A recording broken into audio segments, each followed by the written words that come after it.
Kanukaka Télévision, revue de presse avec Christian Madimba Kabal.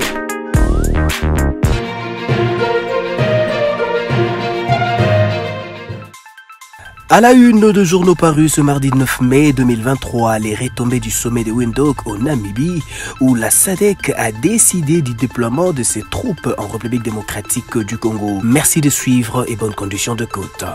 On commence avec l'Agence nationale de presse qui titre à la une « Sommet de Windhoek, la SADC approuve le déploiement de ses troupes en RDC ».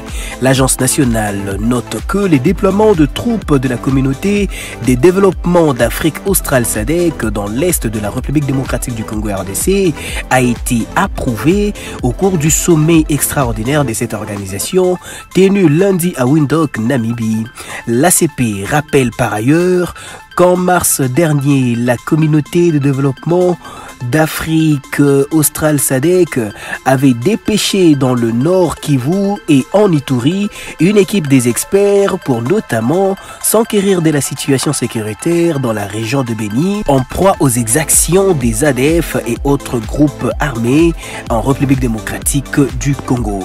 M23 et consorts dans les viseurs, la SADC s'engage à imposer la paix dans l'Est, balance le quotidien La Prospérité.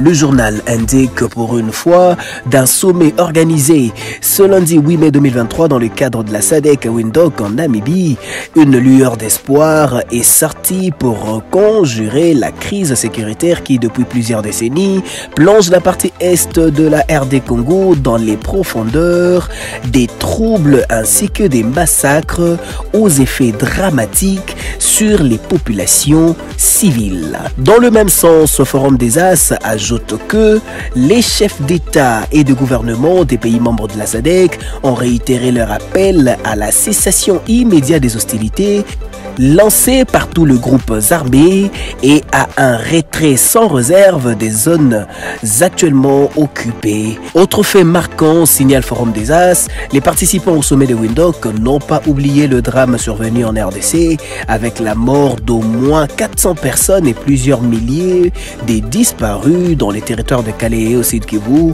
à la suite des pluies diluviennes qui ont entraîné des inondations avec pour corollaire des éboulements et glissements de terrain. Ce sera tout pour la revue de presse. Merci.